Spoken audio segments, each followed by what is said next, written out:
歡迎來到新興消息頻道，請訂閱頻道，所以大家不要錯過當天最熱門的新聞。我們今天的時事通訊包括以下內容：白鹿敖瑞鵬戀情風波，六方闢謠背後，娛樂圈緋聞機制的集體失效。從一台普通到不能再普通的小風扇，到六方主體幾乎同步發生的聯合闢謠，這場看似荒誕的戀情風波，最終演變為一次關於娛樂圈炒作邏輯、明星隱私權以及公眾吃瓜心理的集中展示。當緋聞的聲量一度蓋過作品本身，當有圖有真相淪為斷章取義的情緒拼圖，我們或許更該追問：是誰在制造這些故事？又是誰在為這些故事買單？事件的起點並不新鮮。白鹿與敖瑞鵬因合作古裝劇《白月繁星》而產生交集。劇集拍攝期間，兩人因劇情需要出現公主抱對視、情緒拉扯等高濃度情感戲碼，迅速被部分觀眾剪輯成 CP 向視頻，在社交平台上獲得不小傳播。在當下的影視環境中， CP 感幾乎已成為一種默認的宣傳素材，觀眾習以為常。製作方也心照不宣，只要不越界，一切都被視為作品服務。真正的轉折發生在2024年8月，某八卦賬號突然拋出爆料，聲稱敖瑞鵬在片場向白鹿贈送手持小風扇，並暗示兩人明面營業，私下戀愛。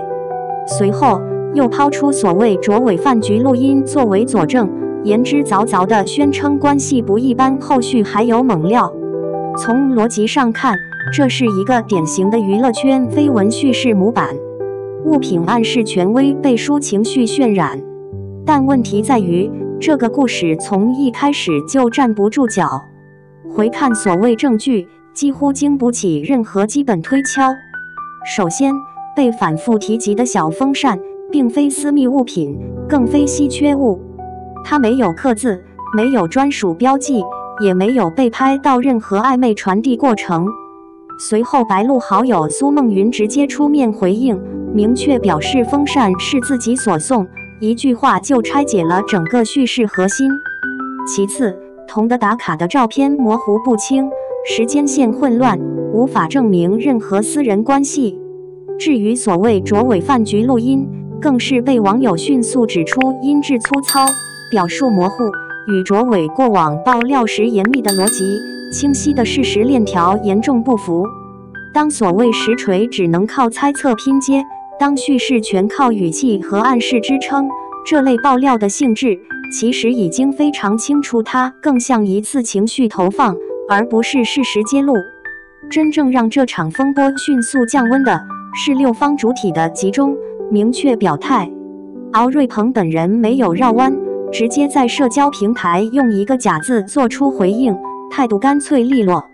白鹿好友蘇夢雲以略帶憤怒的幽默方式澄清風扇來源，既點明事實，也諷刺了過度解讀的荒謬性。白鹿工作室發布聲明，直言這是荒謬且無聊的事，不留任何模糊空間。經紀人於正則將話題推向更深層的問題：為何每一次捕風捉影都要由女演員站出來自證清白？這一反問迅速引發輿論共鳴。歡娛影視作為公司層面正式否認傳聞，並明確表示將對造謠行為進行處理。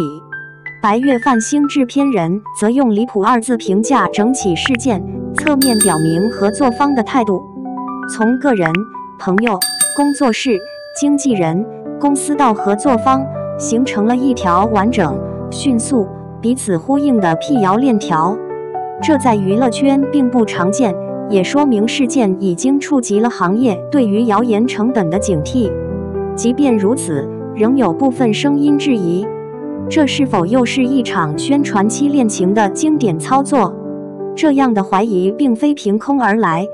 白鹿此前與多位合作男演員，無論是徐凱、羅雲熙還是張凌赫，都曾在劇集播出期被傳戀情，但最終均未被證實。這恰恰說明一個問題：不是藝人頻繁戀愛，而是觀眾和營銷號早已形成固定敘事路徑。只要男女演員合作，互動自然，劇集進入宣傳期，緋聞就會被自動生成。在這個過程中，事實本身反而變得不重要，重要的是話題是否足夠刺激。但這一次，六方幾乎同步踩剎車，恰恰反映出行業態度的變化。緋聞不再是可控資源，而是不可預測風險。這場風波中最值得警惕的，並非某一次爆料真假，而是其背後的邏輯。正常的工作互動被無限放大，普通的物品往來被賦予情感象徵，模糊的偷拍視頻被包裝成內幕證據。當一切日常行為都可能被重新解讀，明星的私人空間便被徹底壓縮。於正提出的為什麼總要女演員自證清白，點中了問題核心。在現有輿論結構中，女性藝人往往承擔更高的道德審視成本，而當謠言幾乎沒有代價時，製造謠言本身就會成為一門穩賺不賠的生意。短期來看，戀情傳聞確實為白月泛星帶來流量，但真正決定一部作品生命力的，仍然是內容本身。正如制片人所言，能夠持續被討論的，永遠是演員在熒幕上的表現，而非私生活的猜測。白鹿與敖瑞鵬最終選擇回歸作品，回歸角色，用專業態度回應一切，這本身就是對流言最有力的反擊。隨着六方聯合闢謠落地，這場戀情風波在網絡上迅速反轉，相關話題評論區也呈現出明顯的輿論分化。大量網友開始反思爆料邏輯本身，甚至調侃這是一場由想象力驅動的全民推理遊戲。不少網友直言，這次緋聞實錘之薄弱，幾乎刷新了吃瓜底線。現在娛樂圈談戀愛門檻這麼低了嗎？一台小風扇都能當定情信物，那我夏天是不是談了800次戀愛？雙引號，笑死！全程沒聊天記錄，沒親密照，沒同框偷拍視頻，只有一句聽說和一台風扇，這也能叫爆料？雙引號，這要是真的，那我同事給我遞咖啡是不是也對我有意思？雙引號，也有網友將矛頭直接指向營銷號，認為這類爆料本質上是在試探公眾容忍度。他們就是賭，總有人願意信，只要有人罵，有人轉，就贏了。雙引號，現在不是爆料，是編故事，編得好不好不重要，能不能引戰才重要。雙引號，於正提出的為何總是女演員出來澄清的質問，在評論區引發了大量女性網友的共鳴。不少人指出，在類似緋聞中，女性藝人往往承受更大的道德審視壓力，每次都是女方被默認有問題，男的只要一句不知道，女的就要被審判半天。雙引號，男演員是被賺戀情，女演員是他防預備役，這就是區別。雙引號，明明是合作拍戲，結果女演員要被罵炒作心機，太點了。雙引號，還有網友進一步指出，這種輿論結構本身就不公平。他澄清了，說自證清白；他不澄清，又說默認戀情。那到底要怎樣？雙引號，女性在娛樂圈連正常社交都要被無限放大，真的很窒息。雙引號，值得注意的是，這次事件中反感炒作的聲音明顯增多。不少網友直言，自己已經對宣傳期戀情這套模式產生強烈疲勞感。每一部劇都來一套 CP 緋聞，看多了真的麻木。雙引號，以前還能當樂子，現在只覺得煩，感覺被當工具人。雙引號，劇好不好看不重要，先看男女主有沒有瓜，這才是不正常的地方。雙引號，一些理性觀眾則開始反思，自己是否也曾無意中成為推波助瀾的一部分。說實話，我們自己點進去轉發評論，也是在幫營銷號完成 KPI。雙引號，不看不信不賺，可能才是對這種爆料最好的反擊。雙引號。關於所謂卓偉飯局錄音，也有不少網友表達了明顯的不信任甚至反感。現在是誰都能說一句卓偉說的嗎？雙引號。真卓偉要是有料，早就出來了，輪得到這種錄音？雙引號。把別人的名聲當背書，本身就很下作。雙引號。部分網友認為，頻繁濫用爆料大神的名號，反而會加速公眾對爆料體系整體失去信任。當紀檢委被用來背書假料，以後真料出來也沒人信了。雙引號。這是在透支整個行業的公信力。雙引號。在緋聞逐漸平息後，評論區中也出現了越來越多呼籲回到作品本身的聲音，不關心他們談不談戀愛，只想看戲拍得好不好。雙引號。演員的本職工作是演戲，不是談戀愛給我們看。雙引號。如果戲好看，根本不需要這些亂七八糟的熱搜。雙引號。也有劇粉明確表示，希望不要再讓無關話題干擾創作環境。演員拍戲已經很辛苦了，能不能少點這種無中生有的東西？雙引號。每次宣傳期都被緋聞綁架，真的影響觀感。雙引號。在討論逐漸深入後，一部分網友將視角轉向更宏觀的網絡環境問題。